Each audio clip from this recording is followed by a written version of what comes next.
Hai semua, kembali lagi di Dokumen Malam. Pada episode kali ini aku mau nyeritain sebuah kasus yang sangat mengerikan, di mana kasus ini sebenarnya adalah kasus yang sangat viral di media sosial baru-baru ini. Kasus ini secara spesifik adalah kasus penghilangan nyawa sekaligus penipuan yang melibatkan seorang oknum anggota militer Angkatan Laut. Sekali lagi, video ini aku buat hanya semata-mata untuk bahan edukasi bagi kita semua, dan aku harap apa yang terjadi di dalam kasus ini tidak terjadi juga di dalam keluarga kita. Dan semoga keluarga kita serta orang-orang yang kita sayangi selalu diberikan perlindungan dan dijauhi dari segala mara bahaya. Ya udah, tanpa berlama-lama lagi, mari kita masuk ke cerita malam pengantar tidur by Dokumen Malam.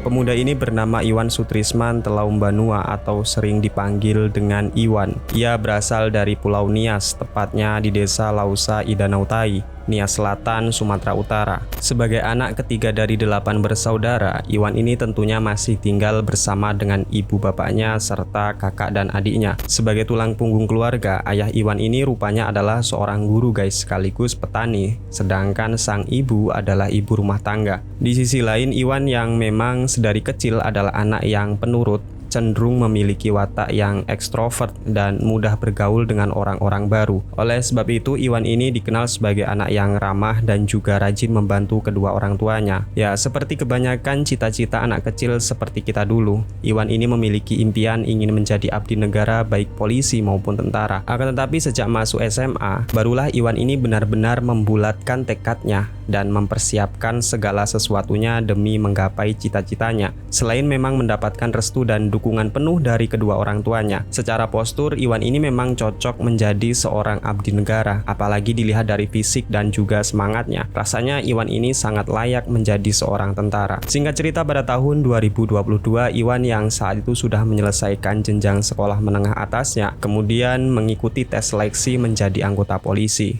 Namun sayangnya, setelah melakukan segala macam pemberkasan dan runtutan tahap tes yang harus dilalui, Iwan masih dinyatakan belum bisa menjadi anggota polisi alias gagal. Namun kegagalan itu tidak membuat Iwan ini jatuh semangat. Ia terus melatih fisiknya dan kembali menyalonkan diri saat TNI Angkatan Laut di Nias membuka rekrutmen anggota baru gelombang pertama. Namun sayangnya, lagi-lagi Dewi Fortuna belum memihak ke Iwan. Dia gagal untuk kedua kalinya. Namun kegagalan tersebut tidak juga membuat Iwan ini menyerah. Ia masih dengan tekadnya dan kembali berlatih untuk mempersiapkan fisiknya sembari menunggu waktu di mana TNI Angkatan Laut di Nias kembali membuka rekrutmen anggota baru pada gelombang kedua. Singkat cerita, di tahun itu jugalah Iwan kembali mendaftar sebagai calon TNI untuk kedua kalinya. Dan dari sini jugalah cerita menyeramkan penuh drama ini dimulai.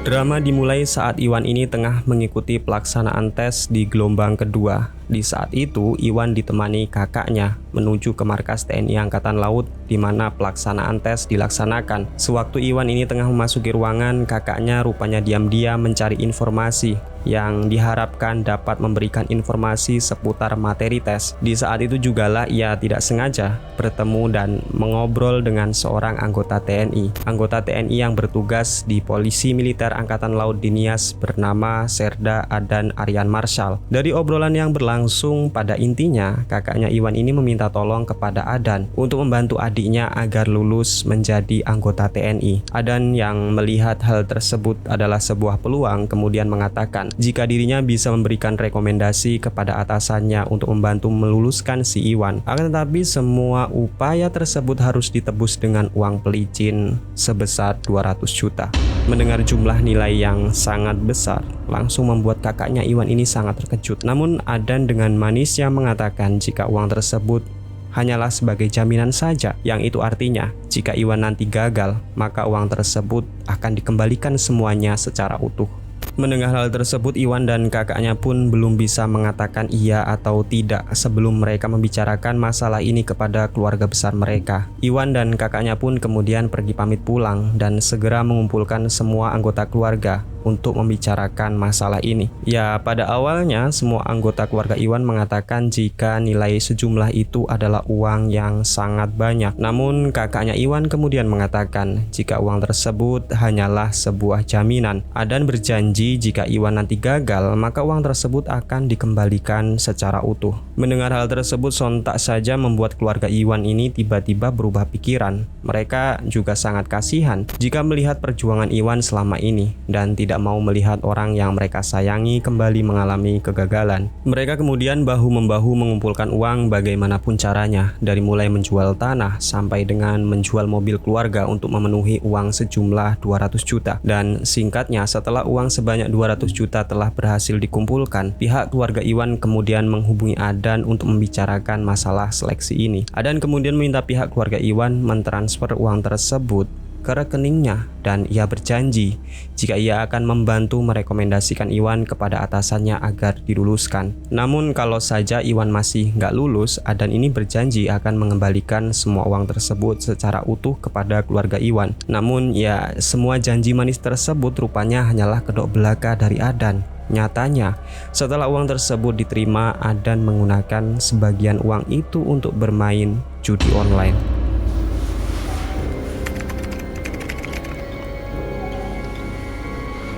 Singkat cerita, perekrutan TNI Angkatan Laut di Nias untuk gelombang kedua pun dibuka, di mana Iwan kembali menjalani serangkaian tes seleksi. Namun tidak seperti yang diharapkan oleh keluarganya. Iwan kembali dinyatakan tidak lulus dan membuat keluarganya kebingungan. Mereka kemudian segera menghubungi Adan selaku orang dalam yang sudah mereka bayar sebesar 200 juta. Adan yang menerima laporan ketidaklulusan Iwan pun sangat kaget, sekaligus ia juga bingung. Ia bingung harus bagaimana untuk mengembalikan uang sebanyak itu kepada keluarga Iwan. Jujur saja, di titik itu kemungkinan besar semua uang yang diberikan keluarga Iwan sudah habis di tangan Adan. Oleh sebab itu, bagaimanapun caranya dan bagaimanapun rencananya, Adan harus segera membuat skenario agar keluarga Iwan tidak membocorkan kejahatannya. Adan kemudian mendatangi kediaman keluarga Iwan untuk meyakinkan mereka jika Iwan ini sebenarnya masih bisa diluluskan, namun bukan melalui perekrutan gelombang kedua TNI Angkatan Laut di Nias, melainkan perekrutan calon bintara TNI yang ada di Padang. Lebih lanjut lagi, Adan meyakinkan keluarga Iwan jika dia punya om yang dinas di Padang. Bahkan Iwan langsung dinyatakan lulus meskipun tanpa menjalani serangkaian tes seperti masuk di TNI Angkatan Laut di Nias. Namun kendati demikian, Iwan ini harus ke sana untuk bertemu dengan omnya di Padang.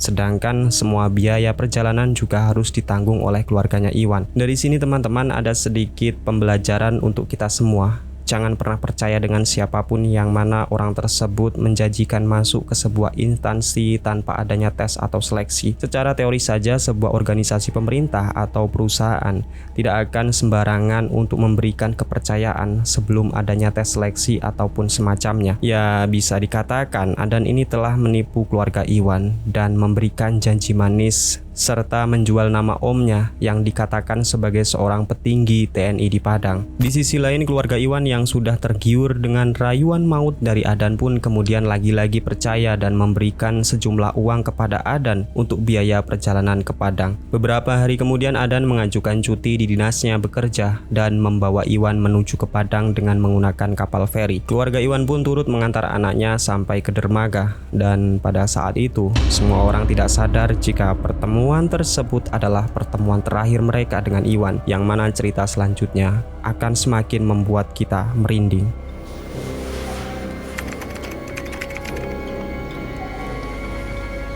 Sesampainya Adan membawa Iwan di Padang, mereka kemudian langsung mencari tempat tinggal berupa penginapan. Di sana Adan mengatakan kepada Iwan untuk tinggal sementara di kos-kosan, sementara dia tengah sibuk merencanakan sesuatu. Adan kemudian menyewa satu unit mobil untuk menemui satu teman masa kecilnya di Padang yang akan membantu menjalankan misinya menghabisi Iwan. Singkat cerita, Adan pun bertemu dengan Muhammad Alvin Adrian di suatu tempat yang sudah mereka janjikan. Di sana Adan menjelaskan semua rencana rencananya kepada Alvin untuk menghabisi Iwan. Adan meminta Alvin untuk menyiapkan senjata tajam dan segala sesuatunya yang akan mereka butuhkan. Pada mulanya Alvin ini menolak ajakan Adan mengingat resiko besar yang akan mereka hadapi. Namun Adan terus memohon dan berjanji akan memberikan upah sebesar 30 juta kepada Alvin sebagai imbalannya. Alvin yang memang saat itu tengah kesulitan uang pada akhirnya setuju dan mereka pun segera mencari lokasi yang cocok untuk mengeksekusi Iwan. Di sisi lain keluarga Iwan terus menghubungi Adan untuk menanyakan bagaimana kondisi Iwan sekarang dan perkembangan mengenai kelulusan Iwan. Di sana Adan dengan santainya menjawab jika semua urusan masih diurus oleh omnya. Adan meyakinkan keluarga Iwan bahwa kelulusan Iwan ini tinggal selangkah lagi dan mereka tidak perlu khawatir. Mendengar kabar tersebut, sontak saja keluarga Iwan yang berada di kampung ini pun sangat gembira.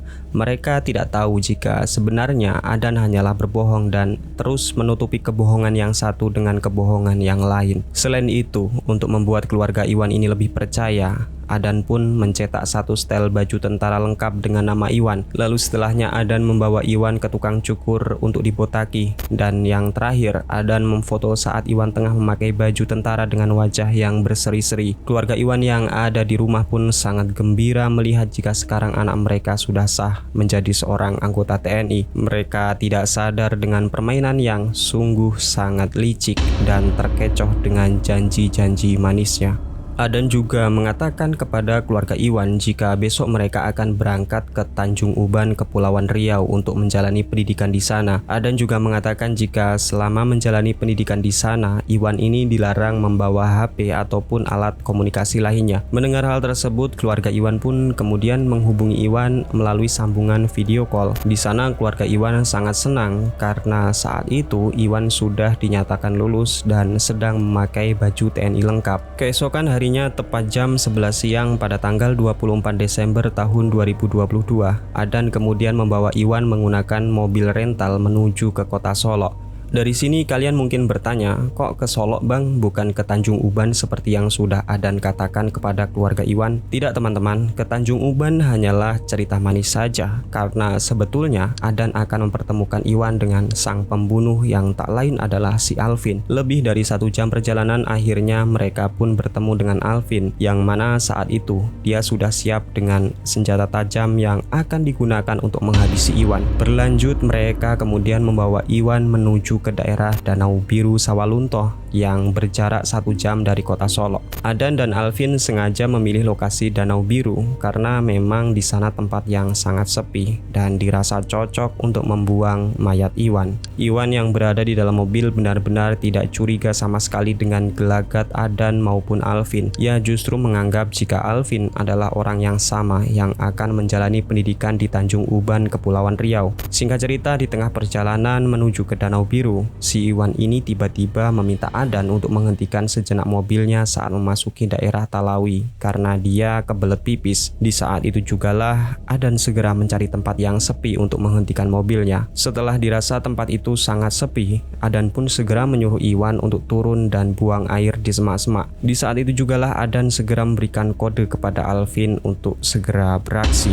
Di sana mereka membagi tugas di mana Adan diam-diam dari belakang mendekap leher Iwan, sementara si Alvin yang menusuk dada Iwan dengan pisau yang sudah ia bawa. Berkali-kali Iwan ditusuk dan membuat cairan merah miliknya mengucur sangat deras dan membuat Iwan seketika tewas di tempat. Dan di sana, 2 manusia iblis ini sudah melakukan aksi keji menghilangkan nyawa seseorang hanya karena uang 200 juta.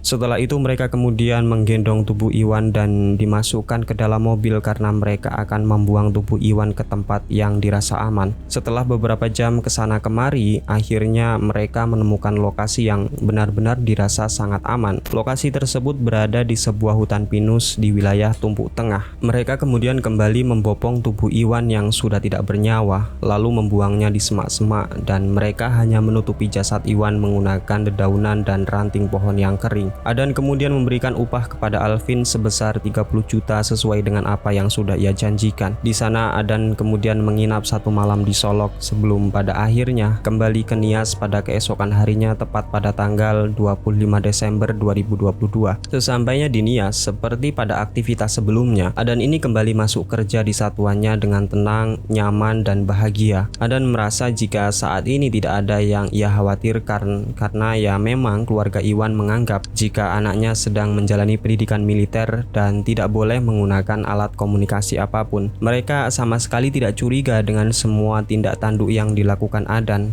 karena memang semuanya sudah terencana dan sangat matang.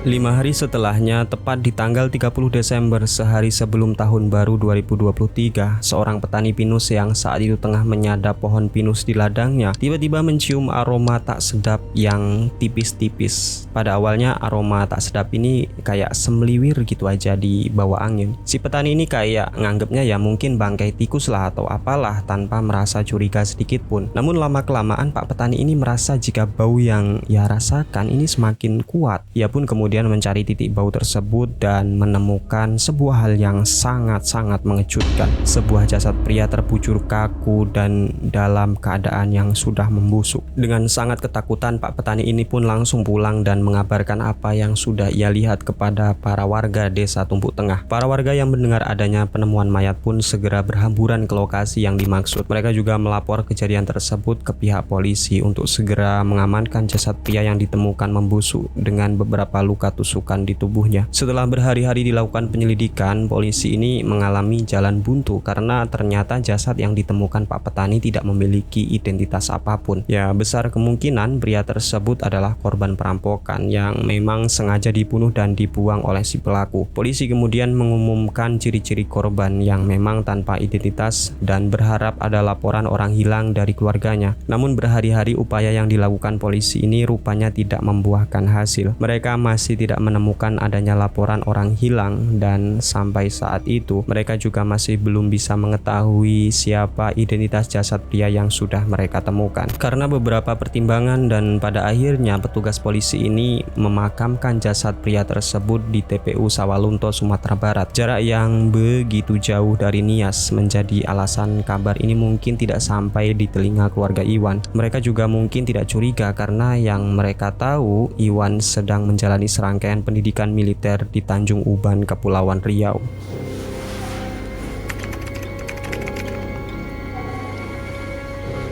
4 bulan berlalu di mana tepatnya pada bulan April tahun 2023, Adan yang merasa jika semua rencana jahatnya telah berhasil dan tidak ada satupun orang yang mengetahui kemudian justru melakukan aksi pemerasan kepada keluarga Iwan. Di hari itu Adan kembali menghubungi keluarga Iwan dan mengatakan jika ia tengah membawa amanah dari omnya untuk disampaikan kepada keluarga Iwan. Adan mengatakan jika omnya menginginkan 2 ekor burung murai batu sebagai tanda terima kasih karena sudah membantu Iwan lulus sebagai taruna TNI. Namun guys, jika kalian tahu 2 ekor murai batu yang diminta ini bukanlah burung sembarangan, melainkan dengan harga yang fantastis, di mana 1 ekornya saja ini seharga 7 juta, yang itu artinya keluarga Iwan harus mengeluarkan uang sebanyak 14 juta untuk 2 ekor murai batu yang diminta oleh omnya Adan. Lagi-lagi karena keluarganya Iwan ini sama sekali tidak curiga dengan modus yang dilakukan oleh Adan, mereka pun menyanggupi permintaan tersebut. Singkat cerita, pada keesokan harinya Adan ini kemudian mendatangi kediaman orang tua Iwan untuk mengambil 2 ekor murai batu yang diminta oleh omnya. Dan padahal jika kalian tahu, sosok omnya Adan ini hanyalah sosok ilusi yang itu artinya sama sekali tidak ada. Bahkan yang lebih gilanya, setelah melakukan aksi kejamnya, Adan ini bukan merasa bersalah ataupun kabur. Ia justru semakin berani berkomunikasi dengan keluarga Iwan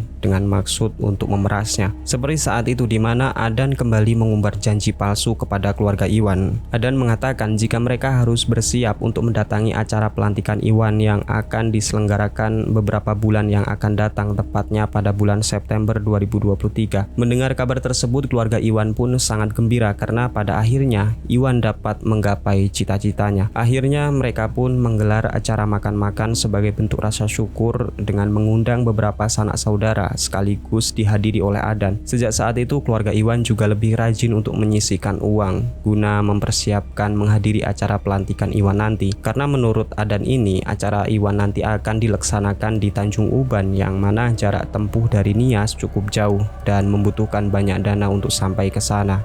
Singkat cerita, setelah beberapa bulan berlalu, keluarga Iwan pun kembali menghubungi Adan untuk menanyakan tanggal berapa acara pelantikannya si Iwan, mengingat bulan itu sudah bulan September. Adan yang mungkin sudah lupa dengan perkataannya dulu pun seketika panik. Ia kemudian kembali berbohong dan mengatakan jika pelantikannya Iwan ini diundur, tepatnya tanggal 3 bulan Oktober. Yang lebih parahnya lagi, Adan kembali memanfaatkan situasi tersebut untuk memeras keluarga Iwan. Ia mengatakan jika mereka harus membayar uang sejumlah 3,7 juta untuk membayar acara pelantikan. Mendengar jika mereka harus kembali mengeluarkan sejumlah uang, keluarga Iwan ini pun sedikit keberatan karena mengira jika uang 200 juta itu belum mencukupi semuanya. Namun ya lagi-lagi demi acara pelantikan tersebut, keluarga Iwan pun pada akhirnya menyanggupi permintaan Adan dengan mengirim uang sebesar 3,7 juta. 1 bulan kemudian, tepatnya di bulan November, keluarga besar Iwan ini pun kemudian berangkat dari kampung halamannya menuju ke Tanjung Uban untuk menghadiri acara pelantikannya Iwan dengan jarak yang lumayan jauh dan juga membutuhkan ongkos perjalanan yang tentunya tidak sedikit. Setibanya di Tanjung Uban, keluarga Iwan ini pun kembali menghubungi Adan dan menanyakan titik lokasi dan waktu acara pelantikan Iwan. Adan yang saat itu panik menerima telepon dari orang tuanya Iwan kemudian kembali membual. Ia mengatakan jika pelantikannya Iwan ini diundur 1 minggu lagi karena dia terpilih menjadi pasukan khusus marinir. Jadinya acara pelantikan Iwan ini dibedakan dengan acara pelantikan para prajurit biasa. Mendengar jika pelantikannya Iwan ini diundur, keluarga Iwan pun sedikit kesal sekaligus ya senang. Kesal di satu sisi mereka harus menunggu 1 minggu di Tanjung Uban, dan senang karena Iwan terpilih menjadi seorang pasukan khusus marinir. 1 minggu setelahnya, keluarga Iwan ini pun kembali menghubungi Adan untuk menanyakan kapan jadwal acara pelantikannya Iwan. Namun sayangnya di hari itu mereka sama sekali tidak bisa menghubungi Adan. Mereka kebingungan karena ya selama ini menggantungkan semua informasi dari Adan. Bingung dan bingung, akhirnya keluarga Iwan ini pun menunggu sampai 15 hari di Tanjung Uban sebelum pada akhirnya mereka kemudian memutuskan untuk kembali ke Nias. Dengan perasaan yang sangat kesal, keluarga Iwan ini pun kemudian mencari Adan di kantor tempatnya dinas. Di sana keluarga Iwan meluapkan semua kemarahannya dan meminta pertanggungjawaban dari Adan. Adan yang memang orangnya ini penebar janji manis, langsung aja tuh bilang kalau dia bakal tanggung jawab dan mastiin kalau Iwan ini baik-baik saja. Namun karena keluarga Iwan ini nggak percaya lagi dengan Adan dan sedikit ragu dengan setiap janji yang keluar dari mulutnya, sehingga setelah beberapa bulan tidak ada kepastian mengenai kondisi dan keberadaan Iwan, mereka pun kembali mendatangi Adan di kantornya pada bulan Februari tahun 2024. Mereka benar-benar mendesak Adan untuk memastikan keadaan Iwan di tempat pelatihannya. Dan lagi-lagi Adan yang didatangi oleh keluarganya Iwan ini pun bukannya panik, justru dia melihat ini adalah sebuah celah, sebuah peluang. Lagi-lagi kondisi tersebut dimanfaatkan oleh Adan untuk memeras keluarga Iwan. Adan mengatakan jika dirinya bisa menghubungi temannya di kamp pendidikannya Iwan dengan syarat keluarga Iwan harus mengeluarkan uang sebesar 1,4 juta. Mendengar permintaan Adan yang semakin kesini semakin aneh, keluarga Iwan ini pun semakin kesal karena untuk menelpon saja mereka harus membayar dengan jumlah uang sebesar itu. Namun ya karena mereka ingin mendapatkan kabar dari Iwan, pada akhirnya keluarga Iwan ini pun memberikan uang yang diminta oleh Adan. Setelah uang berhasil ditransfer, lagi-lagi Adan ini memberikan keterangan palsu alias berbohong. Ia mengatakan jika Iwan ini dalam keadaan baik-baik saja di kamp pelatihan. Adan mengatakan jika Iwan dalam keadaan sehat, yang padahal Iwan sudah tidak ada lagi di dunia ini. 1 bulan kemudian telah berlalu. Keluarga Iwan yang semakin hari semakin resah karena tidak bisa menghubungi Iwan dan mereka sudah sangat curiga dengan gelagat dan tindak tanduk Adan. Apalagi mereka sama sekali tidak bisa menghubungi Iwan dalam kurun waktu sekitar 1 tahun lebih. Terlebih lagi orang tua Iwan berkali-kali bermimpi aneh dengan melihat wajah Iwan yang sedih dan berteriak meminta tolong. Dari situ keluarga Iwan kembali mendatangi Adan di kantornya pada bulan Maret tahun 2024. Namun kali ini mereka datang tidak untuk menemui Adan,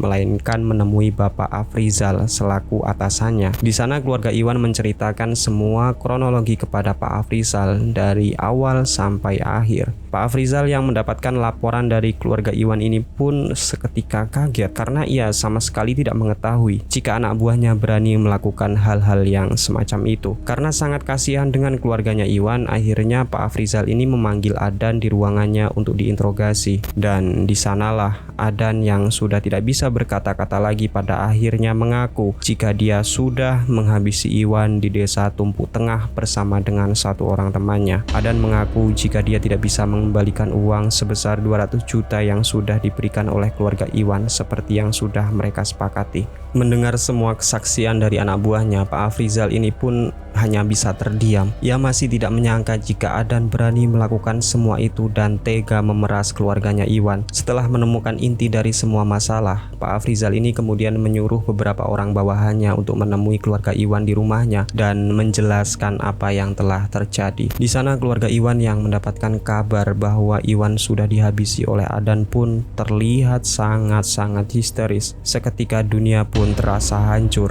Mereka menangis histeris dan masih tidak menyangka dengan semua yang terjadi dengan Iwan.